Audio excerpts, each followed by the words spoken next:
Now, I just got a letter from the editor of a journal who takes Joseph Smith to task for teaching in 3rd Nephi the very same things that Jesus taught in the Old World. Is Brother Warren here? Derek Warren? Hi, just coming in. Are you Brother Warren? Did you hear what I just said? Did you catch that jewel I just dropped? Well, I'll drop it again. Oh, here we come. Somebody tells me in a letter, what I get, editor of a Catholic journal, he says Joseph Smith is merely repeating the New Testament in 3rd Nephi. It's just the same old story. Well, what would you say to that? What did he say about that? He explained why he was telling them those things, and what did he say? Remember, he said, these are the same things which I taught the Jews in Jerusalem. Now, here's the question. Would you expect him to teach something different? Why not? Ah, there you are, you see. Give that man a cigar. Here we go, then. So we go on.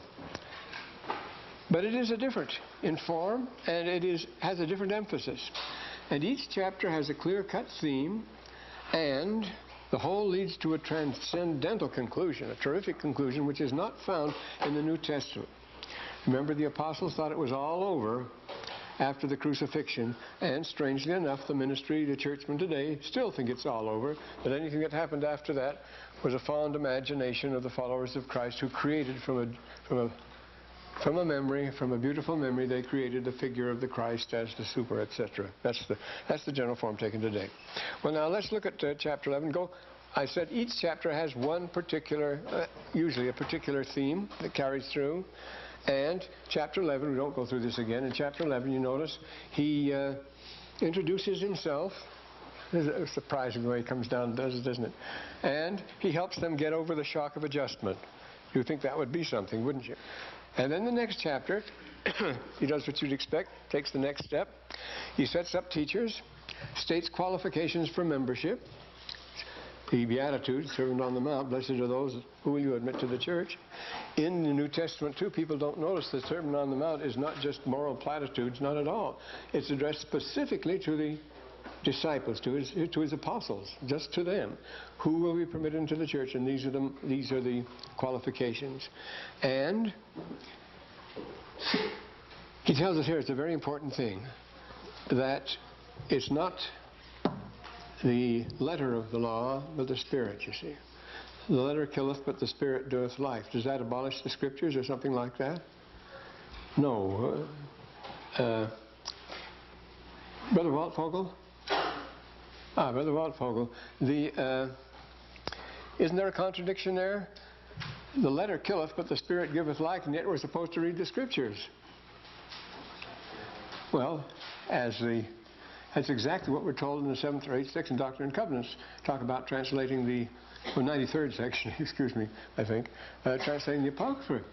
He says there are many things therein, which is true of the Scriptures, which are interpolations by the hands of men. There are many things therein which are true. But how do you distinguish between them? It makes it rather desperate. That's why you have to take the doctrine that every word of the New Testament, of the Gospel, was dictated directly by God. If you leave that out, then at any moment there might be something wrong in the Scriptures, something that men interpolated. Well, this is taken account of in this section of the Doctrine and Covenants. Therefore, he who reads by the Spirit can understand, can benefit therefrom, it says. And if you don't have the Spirit, it's not going to help you very much because you give it the literal interpretation. Now, this is brought out very clearly in the New Testament. What is the argument that the Lord has with the scribes and Pharisees and the doctors of the law, Brother Waltfogel? What's wrong with their teaching? The reasons of men, but what should they go by then? That's it. He tells them, remember, he says, you tax the mint and the rue, you make the tithes, this is all careful. This should be done, he said. That's true. You should keep careful accounts. And that should not be left alone, he said.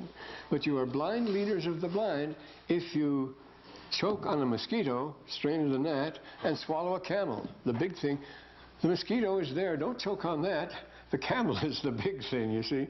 And then he says, it goes on, the love of God is the important thing here. If you have that, it's the esprit de loi, it's the spirit and intent of the law, which, as the prophets say, someday in the future this will be written in their hearts. Moses had it written on the tablets of stone, and they have to follow it rigorously, pointing our minds forward. This is all preparation. Everything we're doing here is preparation too. The gospel is preparation all the way along, and we haven't prepared nearly enough yet. But see, we have to prepare by observing. We say we observed the laws of Moses, though we knew they did not bring salvation, we're told, Moroni says. But they pointed our minds forward, is the expression he goes, pointed our minds forward. Just as Frank Cross calls the Dead Sea Scrolls, the church, the community of Qumran, the church of anticipation, because it looks just like a Christian church, but it's in anticipation, and they say it's in anticipation. They're out there in the desert waiting for more revelation. So we get the same thing here then, and it is then the letter of the law is superseded by the spirit and intent of the law. You know, for this intent the law was given. The Jews in the old world, as we know, had become legalistic and pharisaical. And the lawyers, what about the lawyers in the new world? The lawyers have laid the foundation for the destruction of this people, he says. They're working hard at it now. Well, now the 13th chapter here. The word reward, notice how, this has another theme. You notice how often the word reward is repeated in chapter 13, first verse. You give your alms to men, you'll have your reward here, but don't expect any reward there. No reward of your Father in heaven. Next verse, verily I say unto you, they have their reward now. He doesn't resent their having it. If you want rewards for being famous, if you want to become renowned in Hollywood or something like that, you're welcome to it. But that's all you're going to get. You're not going to get anything further out of it. The next verse. The third verse, when thou doest alms with thy left hand, that thine alms may be in secret, that thy Father who seeth thee in secret shall reward thee openly. Reward thee openly how? In the next world, in this life, or with your own prosperity and so forth. But you know where it's coming from. You know who to thank for it and so forth. You're dealing. But you don't advertise your good deeds. You keep them covered. Don't let your left hand know what your right hand's doing, the other way around. And the Lord will open you. You'll have your reward all right. And then, either here or there. And then you hypocrites, play in the streets that they might be seen of men. Well, you'll be seen, you'll be appreciated, you'll be praised, you'll be famous, so you'll have your reward. All right, happy you. And so the next verse, see, when you pray, enter into your closet. When thou shut the door, don't play openly on the rooftops and so forth.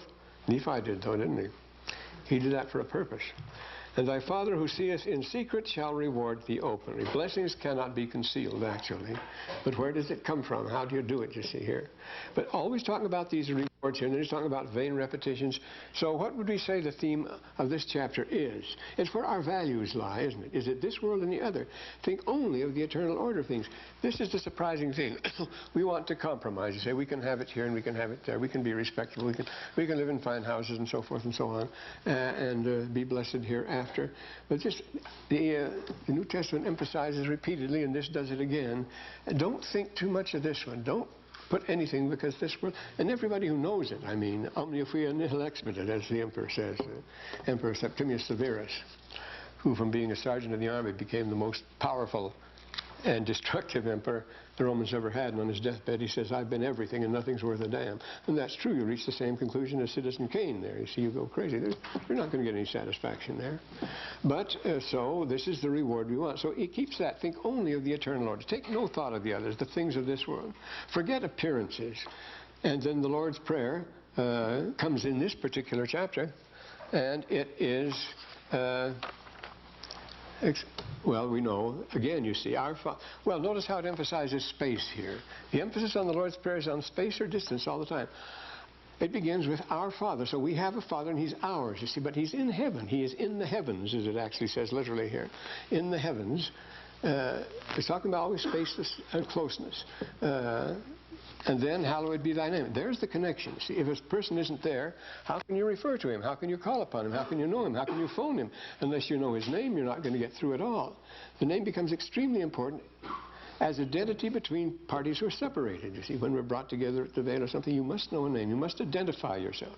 You're identified by your name, and how do you address the Father? By His name, which must be held set apart, sacred, secret. It's a secret name, of course. In the temple it is.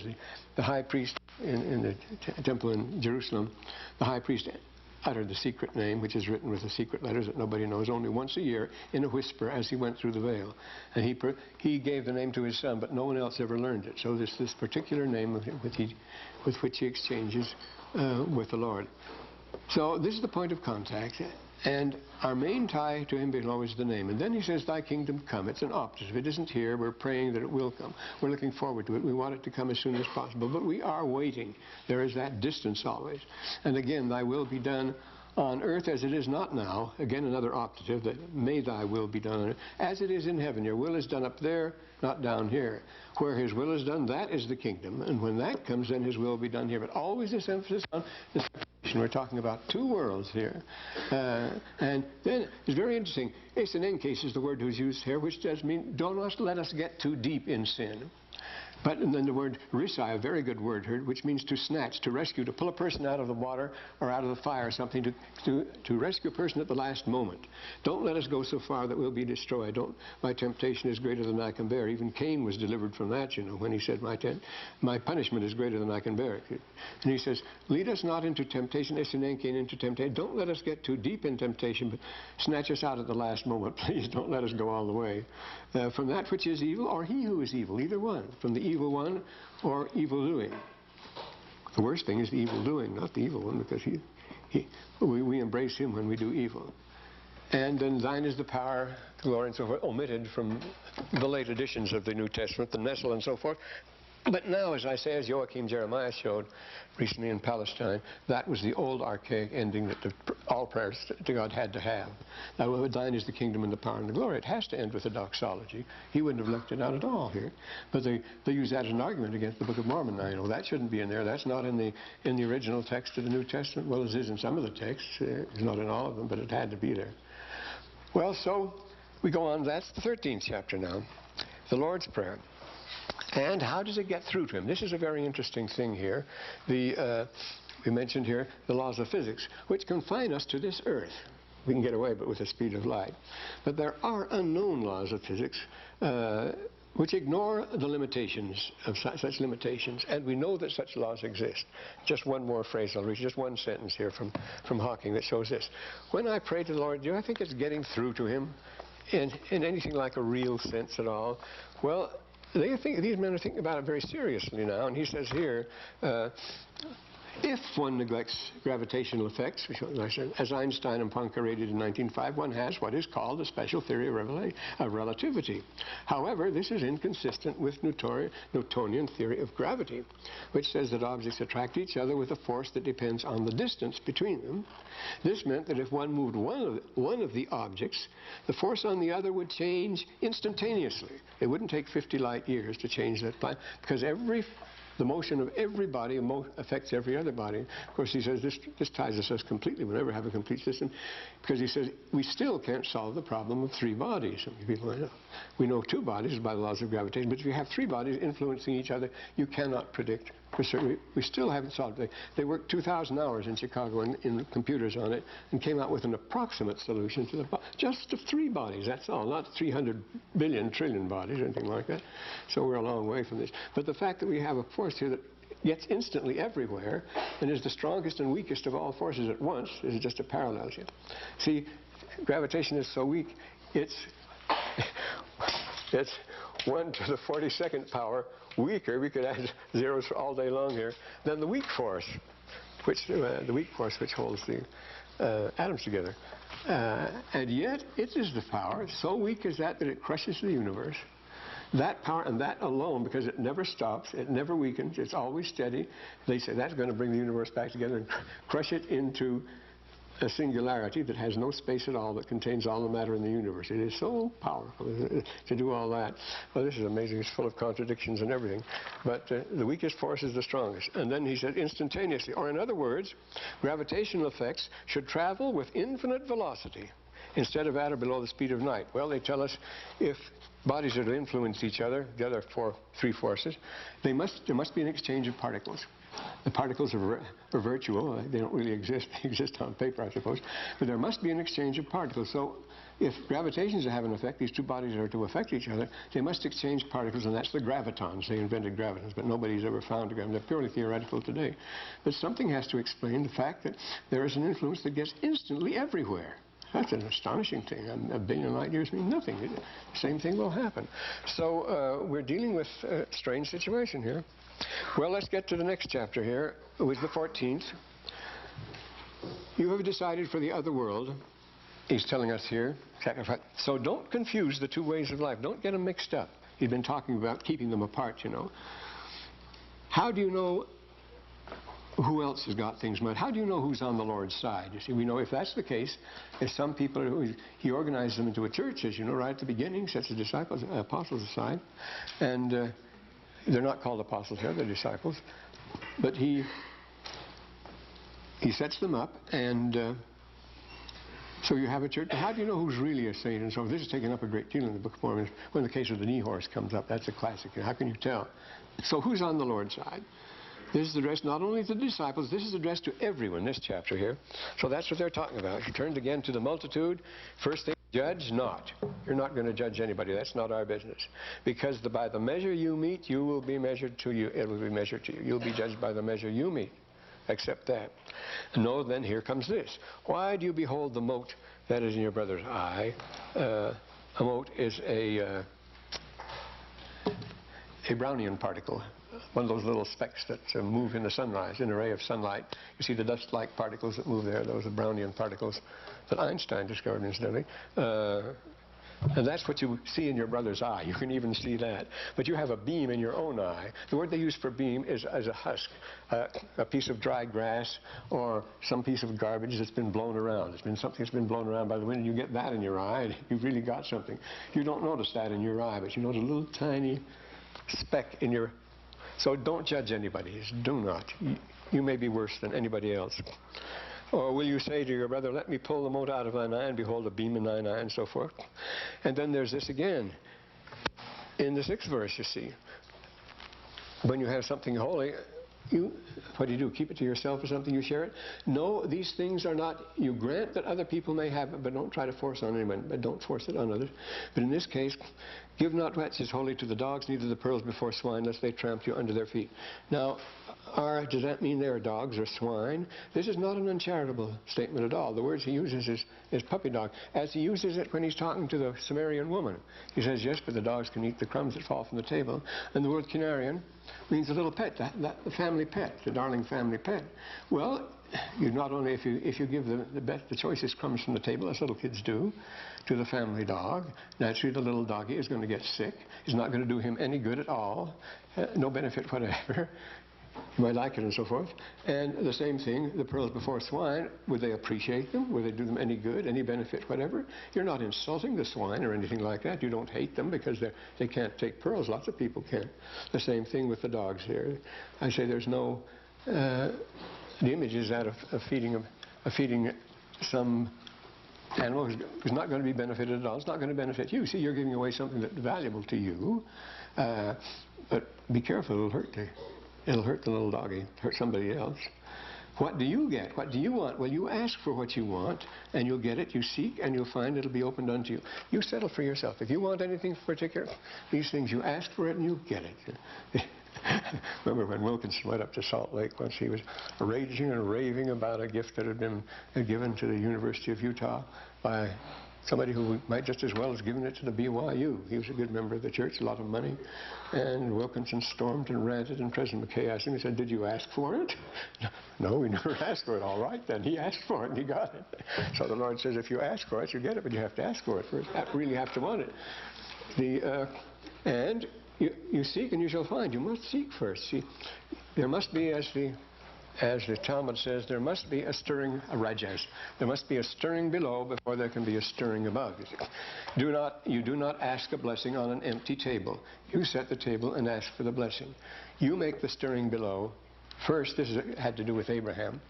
He moved first. He had the first move, as he tells us in the 2nd chapter of the book of Abraham, the 22nd verse. He says, thy servant has sought thee diligently, now he has found thee. But he had to seek him first, you see.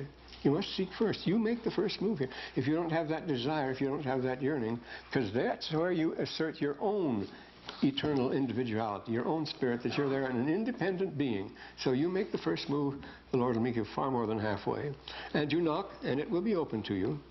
So what are you waiting for? It's all spread out before you, he tells us here. What, he says in the next verse, what man is there of you who, if his son asks for bread, will give him stone? It's all there. You can have, all you have to do is ask for it. Do you want it, and so forth. And then, Then comes the beauty of the 12th verse, the golden rule. This covers it all, you see. Our one-to-one relationship. God says, if you want to please me, do as I do, you see. And this is the law and the prophets. Do what you would have done to you. And, of course, we don't do that. The eye for an eye won't do there, will it, anymore? But after all, and it doesn't appear just for the first time in the New Testament. We know that. The Chinese proverb, the same effect and so forth. You don't want anybody to hit you. Why should you hit them? Well, and then there are the two ways. And you're going to take the narrow way here, deciding who's on the Lord's side. The narrow way and the broad way. The two ways is a basic doctrine of the early church. And beware of the false prophets. Samuel the Lamanite talks about them in sheep's clothing. Inwardly they are ravening wolves. We insist on judging by appearances, you see. We take them with our sheep's clothing. Again, we're judging by appearance. We'll get fooled if we judge by appearances. Beware of false prophet in sheep's clothing. He's been telling us all along not to judge by appearances. Now here's a good example. Don't take the sheep. It works both ways, you see. Don't be taken in that way. And then the rule is, by their fruits you shall know them. Not everyone who says, again, you'll see lots of people claiming to be pious and in the church and all this sort of thing, everybody else. Lord, Lord, shall enter into the kingdom of heaven. But he that doeth the will of my Father, that is the test, you see. But they'll say, Lord, Lord, they can use his name. The name can be used by anyone. People, all other churches, they pray in the name of Jesus, the Lord. That's perfectly valid. They can receive answers to their prayers and so forth. But the Lord says, when they cast the devils out and so forth in my name, then will I confess unto them, I never knew you. Depart from me, ye that work iniquity. They use the name for that purpose, but they do not seek after, they do not follow his commandments. He says, that's the thing you have to do, what I'm telling you to do here. Well, this is where you distinguish who's who here, and nobody does. You have no means of knowing that I don't have a double life, a real humdinger, you see. And I don't have any means of knowing the same about you. Big surprises about everybody, you know. He has been living that way all his life.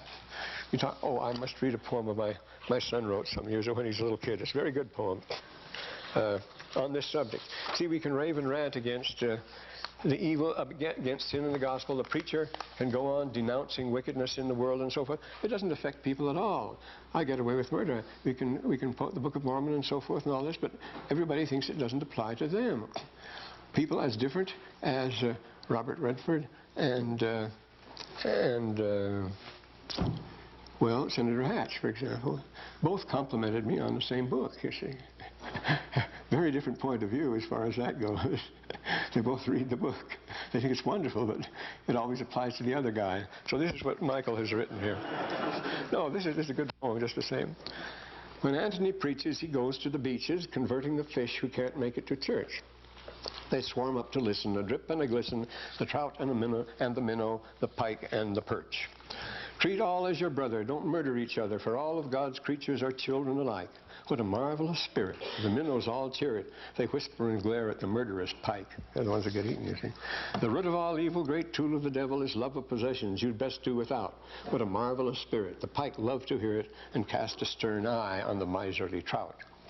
Work hard. Those who idle will bear harsh requital. Who shirks at his labors gets left in the lurch. What a marvelous spirit. The trout just revere it. They nudge one another and mutter, those perch.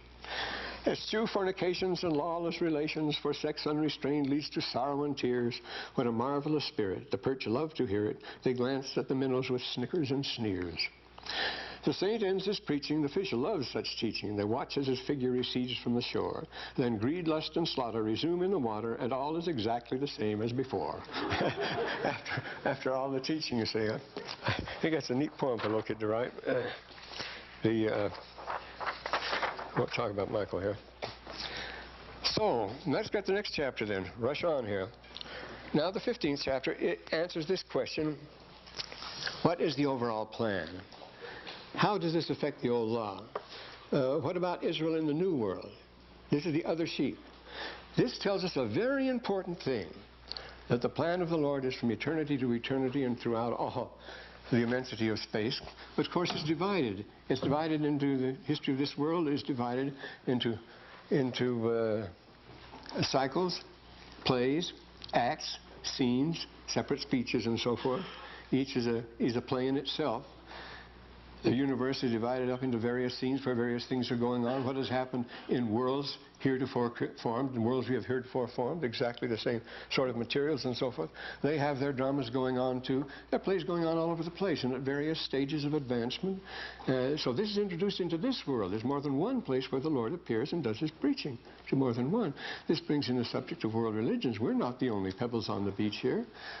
We claim to have the own religion, how exclusive and snooty we are. But what about these others? This takes up the overall plan.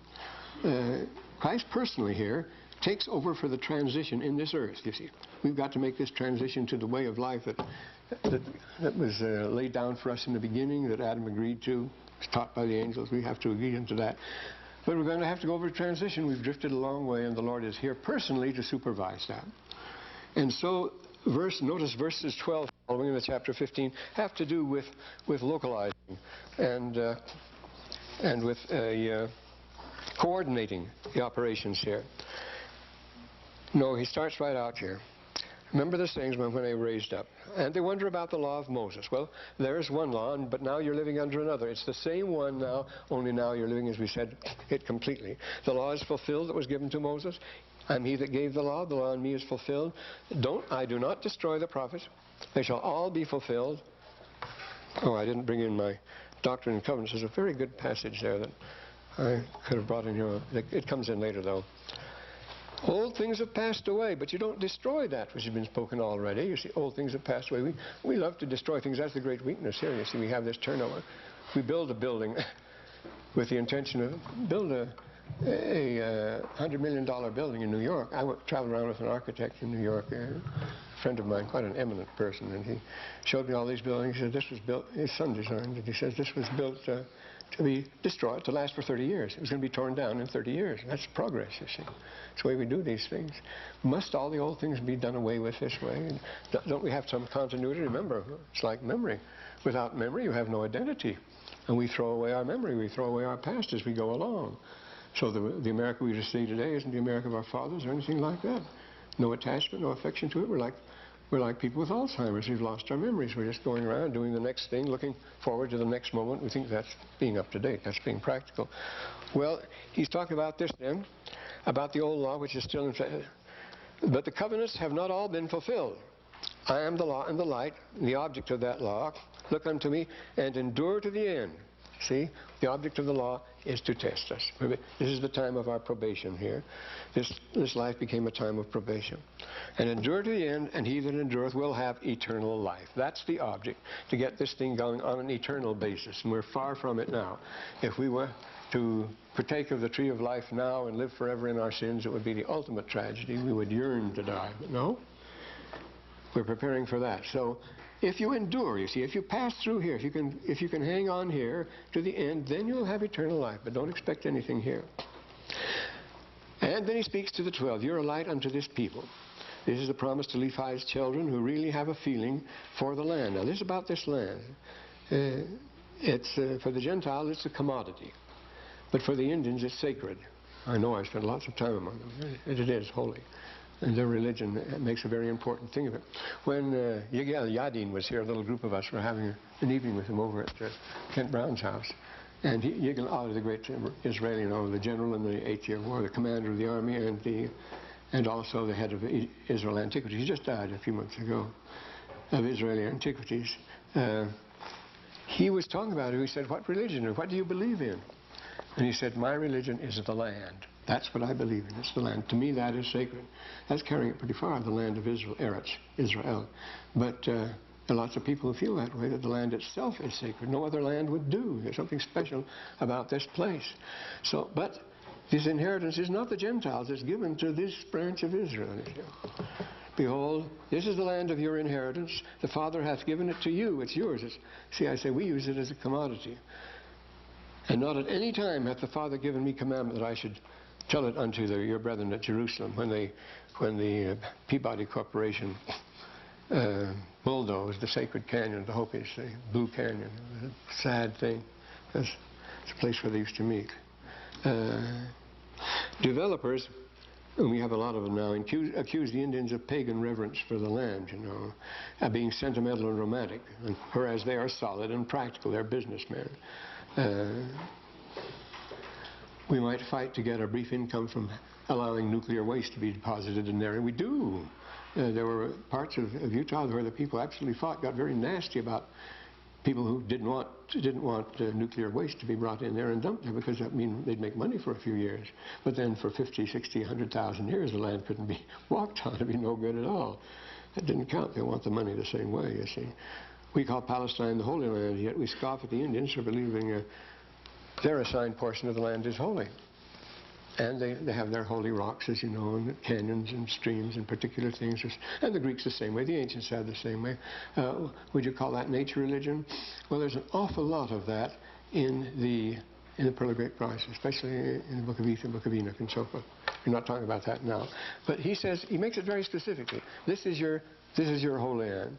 Now, there are other tribes the Father hath led away. He's calling them a tribe. There are other sheep I have which are not of this fold. And we know this passage too. And there shall be one fold and one shepherd. That's the thing. This is to bring them together here. And the stiff-necked of the Jews, they didn't understand what I was talking about. Ye were separated from among them because of their iniquities. You're going to be rehabilitated. This is the Rechabite principle. You know, we have to get out. This is people at skier preaching this. We left wicked Jerusalem so they could live the pure law. The only way we could do it was to get out of town by ourselves. And this is what's happened again with the Rechabites. We are separated from among them. Other tribes the Father has separated from them. This is the process, you see. Because of their iniquity, they know not of them. So we're all living in separate, because we're not righteous enough to associate. If we associated with each other in a corrupt state, we'd corrupt each other, wouldn't we? And so I say unto you, ye are they of whom I said, other sheep I have. They shall hear my voice, and it shall be one fold in my shepherd. They didn't understand me. But the Gentiles should not at any time hear my voice, save it were by the Holy Ghost. That they can have, you see. But the rest, they can become Israel. We can see how they can become Israel. Now he carries this through in the next chapter. What about the rest of the human race, we ask? Well, no one is denied. Here we have accommodation with the Gentiles. Since it's the same gospel, all must be given a chance to get into it. And so we have this, in this chapter, which is so packed with history, as we see, prophecy. It's the one is up and then the other is down. The Gentiles up and then the, notice how it goes here. In the 4th verse, the Jews are out and the Gentiles are in. Israel benefits. In the 6th verse, the Gentiles are blessed. In the 7th verse, Israel is out and the Gentiles are in. In the 8th verse, the unbelieving, some of the Gentiles are unbelieving. They're out. They're out in the promised land. And Israel is scattered. In the 8th verse, everybody is out. The Gentiles have become unbelieving and Israel is scattered. In the 9th verse, the Gentiles are up and Israel is down. In the 10th verse and the following, the Gentiles begin to slip. In the 11th and 12th verse, Israel is taken back again. In the 13th verse, the Gentiles are given a last chance, a chance at any rate. In the 14th verse, Israel is held back to give them the final chance. See, in the 15th verse, the Gentiles refuse the gospel. Israel is unleashed. In the 16th verse, Israel gets the promised land. It's up and down, in and out, back and forth. Now, this is repeated in some of the chapters that follow to make perfectly clear what he's talking about here. We've gone rather fast. That's what we're doing. What I'm asking you to do is read this through carefully and see if that isn't so. See who is up and who is down. But this is the... Thus he commandeth the Father, at that day when the Gentiles shall sin against my gospel. This is the ultimate prophecy in the Book of Mormon. This is the great warning, you see, that 10th verse. Will a part remain and so forth? Then, if they will not return, Israel shall go through among them and shall tread them down. Now, we have vivid imagery here, but we don't know what it is, what will happen. But this is very interesting. Jack Anderson has said all along, you see, he said all along. He says he's far more frightened of what will come up from the south against this land than the Russians could ever threaten us. He said the Russians don't really threaten us, and we'll see now they don't. But the threat will come when we're so weak they can go through us like a knife through butter, you see, this sort of thing. If our morals are weak, if our economy breaks down, since we have nothing to live for except the economy, there's nothing in our lives except that, you see, nothing to sustain us, what would happen when the economy comes? You have no idea how people were broken up and completely shattered by the Great Depression. It didn't faze the Hopis at all. They've always been living on dry sand and nothing else. They didn't lose a thing. They got through beautifully, just as hard for them today. But with us, suicides right and left, the most terrible things happening. I had I had a project in sociology in which I had to consult with all the pastors in Glendale, California. What was going on in the churches and so forth. I got some very interesting things. Their morale had completely collapsed just because the economy wasn't holding up. Who cares about that, you see? Well, but then he says, I should give unto this people this land for their inheritance. Then the 17th chapter is, after all this is marvelous. This changes the tone completely, this next chapter. This is the happy chapter. After this pageant of mounting conflict and folly, we reach the grand climax, Book of Mormon, and it's all good news. That's wonderful. Book of Mormon is the happiest book in the world. The terrible questions without the gnawing doubts are here, you see. And that's this one here. After all, we're just one loving family, he says. Christ wants it that way. He sets the example. This is this great intimacy in the church. Jesus, remember, when he comes, he talks, he prays, he eats, he converses, he even weeps with them. It's everything they do. When they kneel on the ground, he kneels on the ground. And he heals them all. And then it's the children's turn now. They alone offer no opposition. Most of this chapter belongs to the children too. But he starts at the beginning and says, the beginning of the chapter, this isn't just a display. I'm not just telling you, just putting on a show here. This is something to exercise your minds on. You've got to think about this. He says, now, I see you cannot understand all my words. It isn't just as you hear it that you're impressed by this sort of thing. Star Wars, I say the special effects. It's not it at all. He says, you don't understand what I've been talking about, do you? He says in the second verse, all my words. So this is what you do. You go home and concentrate. You ponder about it, upon the things I've said. And you ask the Father, and you pray that you can understand it. And ask the Father in my name that you may understand this thing. And prepare your minds. You see, we think if we accept the gospel, a missionary goes out, a family is baptized, well, now they're in church and so forth. We have a long way to go here. It's something to exercise the mind. It requires understanding. And you must prepare your minds for it. Now, these people were the righteous. They'd grown up in the church. They'd been baptized. They were those that weren't destroyed. The others were in the church too, but the church was corrupt in their part. But they didn't understand. And when the Lord came, they didn't understand the words any more than the apostles understood the words after the Lord spoke to them after the resurrection. And then we're told, remember, at the end of Mark, Luke, and so forth, when he spoke to them, then their eyes were opened, and they began to understand it. We don't have what he's taught to them, but this is what he taught to them. This is what he taught the apostles after the resurrection. So he's speaking to his disciples here, too, remember? And so this is the story. This is the New Testament we have. This is the most valuable part of all, the gospel of the 40 days that we have here. And he preaches, which is missing from you. But it had to have that preparation. It had to give the first part. He says, this is what I taught the Jews, and I'm giving it to you now. So, ponder these things, think about them, prepare your way. You must make an intellectual effort. It isn't that you just sit around and, well, now I go to serve myself to the lost. He's going to somebody else now. Next verse, he's going to the lost tribes. This is a new vista. This is beyond Jerusalem, beyond Zarahemla, beyond the Wasatch. It's lost tribes of Israel. We don't know where they are. The people didn't want him to leave. They were in tears. And then he talks about the next epiphany. His bowels are filled with compassion because he's leaving, you see. They weep in the New Testament too. What will you do when you have gone, you see? And again, this separation of the Christian theology teaches there was none. After the crucifixion, it was the Christ spirit that's diffused everywhere. And it's just love in your hearts and nothing else. He's not talking in those terms only. And he's filled with compassion. And then he has you, any sick. He's going to heal all the sick there. Now, this is an interesting thing. Your faith is sufficient that I should heal you. Remember, he couldn't heal them unless their faith was sufficient. It's a very important thing. Remember, it happened during his mission. He could not do miracles upon them because of their lack of faith. Remember when he went to his own hometown. And so, I see that your faith is sufficient that I should heal you. So, with one accord, they went forth and brought their sick. You can be sure of that. And he healed them, every one. Now, the preaching of the gospel is not a medical mission. Notice, he's healing them so they'd be able to hear the gospel the next day. He was going to teach them the next day. Going to bring them all together. They're to be washed up and prepared for it. They're all to be not only healed, but they're to be baptized again. They'd all been baptized. Nephi's ordered to baptize them all again. Everybody is going to have to be in there, cleaned up, washed up, and healed of any disease. And then they're ready to hear the gospel. Then we're ready for it, you see.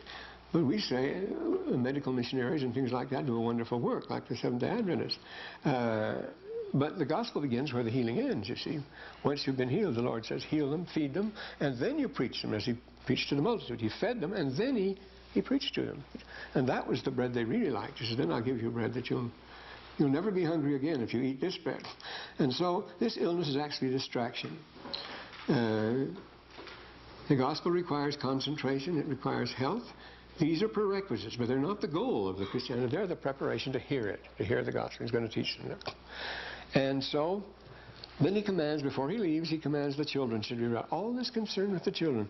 They're the only ones that can be reached. We have to start with them again, you see, with this new generation. Just as the great corruption came with the new generation a few chapters back, right in 3 Nephi, where it says, the new generation had grown up not knowing the gospel. And they were lured away by the Nehors and the Gadiantans. They found it was romantic. The young kids found it was romantic to be robbers in the mountains and so forth. They joined up in great numbers, these secret societies. This sort of thing that happens, you see, like Satanism and all this nonsense. Well, but now he commands that their children should be brought. He set them down upon the ground round about him. He stood in the midst, and the multitude gave way till they had been brought to him. He commanded the multitude to kneel down on the ground, and Jesus groaned within himself and said, Father, I am troubled. See, this is the thing. These you'd think would be the most righteous people in the world. But can't the human race ever get going? Must we always louse things up this way? You see, this is the point. Why do we have to, when we're capable of such tremendous things, to settle for such a shabby bargain we make? It's amazing. Well, so he says, he set them down upon the ground, and he commanded the multitude that they should kneel down upon the ground. And he groaned and said, Father, I am troubled because of the wickedness of this people, of the house of Israel. They are the ones that should be more righteous. It's the contrast between them and the innocent children that is so moving here as far as that goes. And he himself also knelt on the earth. Here's Christ, the resurrected. He's kneeling upon the ground. He prayed to the Father. Remember, Moroni didn't touch the earth when he appeared to Jonathan. His feet were above the ground. He didn't touch it. He was a messenger from above, come to deliver a message. But the Lord had come down here to take to take us into his arms. He's going to be one of us, one of the family, you see. And he goes all the way. And he prayed, and what he prayed cannot be written. Now we're getting out into these other dimensions, you see, that you can't describe. We know they exist and so forth, like a singularity. But this is what we're talking about here. But they bore record of it. When he says it can't be written, is he saying it is impossible or it's not permitted? If it can't be written, either we're forbidden to write it, or we can't write it. If we write it, you don't misunderstand it. So he's not going to talk that way. This is a demonstration of what is available to the undefiled human race as such. Not a sentimental interlude here. And then, and we heard Jesus speak unto these great and marvelous things as we saw and heard Jesus speak unto the Father. And notice what the theme is. What is this theme here? Notice, again, we have one of those passages where every verse in succession sounds the gong on one particular word, and the word here is what? Can you find the word in the next 1, 2, 3, 4 verses? The same verb is the center of each of the next 3 verses. What is the word?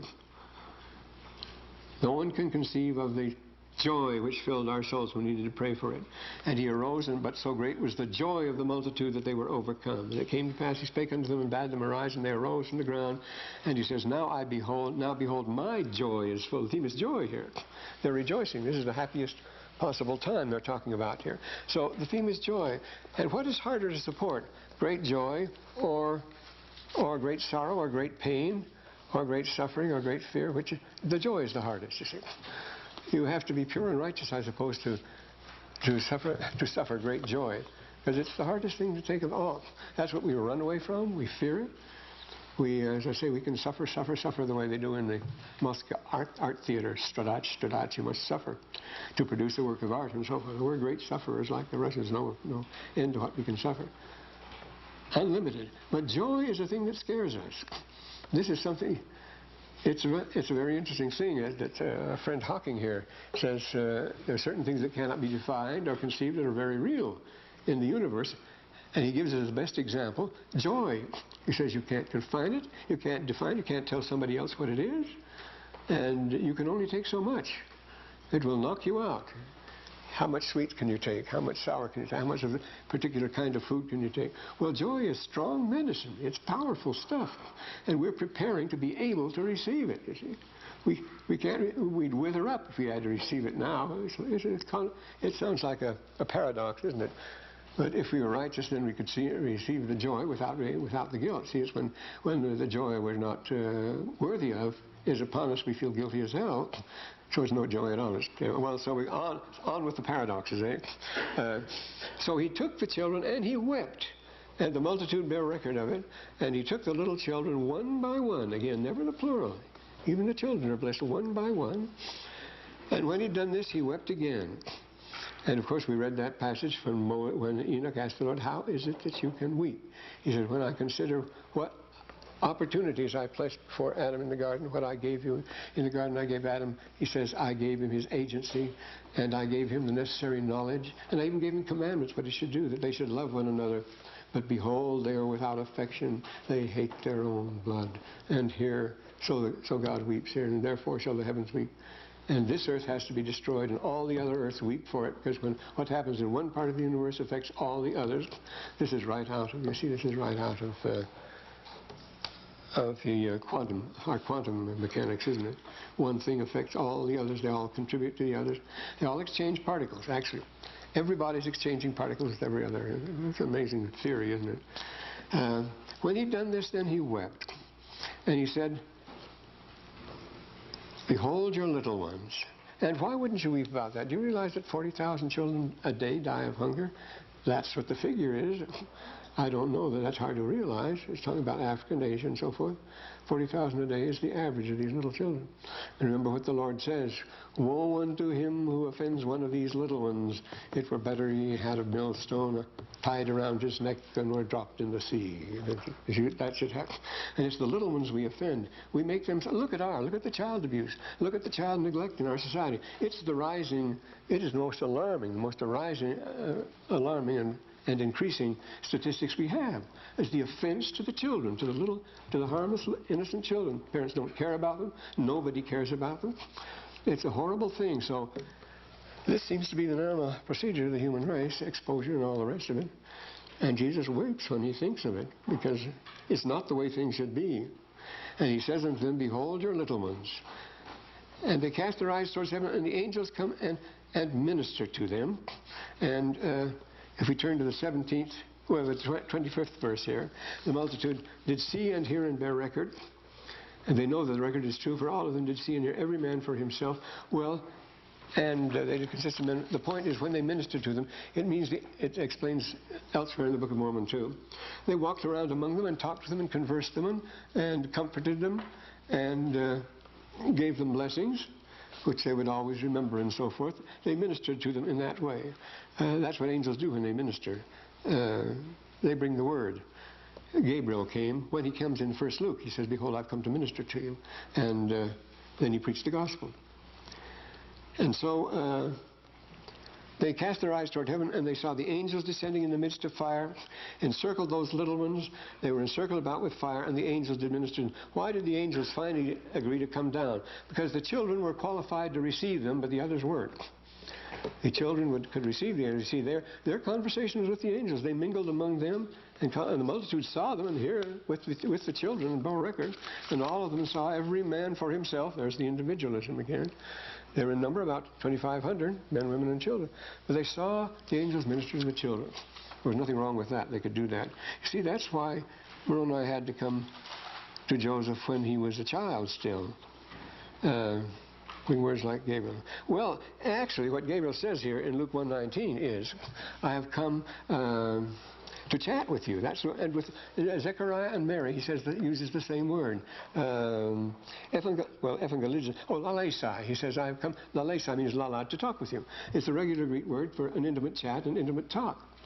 And in the 19th chapter, first chapter of Luke, in the 19th verse, the angel Moroni says to who is absolutely struck dumb, nobody's seen an angel for 400 years, when he comes to Zechariah in the temple behind the veil, that's where it was, he says, I've come to have a conversation with you. I've come to chat with you, lalesai. And he says the same thing to Mary, I've come, lelesai. But he says to Zechariah, I've come Ephegeligicide to preach the gospel to you too. So they come and chat. That's what angels do when they come and minister. Well, I see the time is up now, and we haven't got through. I was going to take us up to the, yes, Moroni, to the end of 3rd Nephi. What we'll do is go through and hold the ground a couple of times, because it's a longish book. It has important things in it.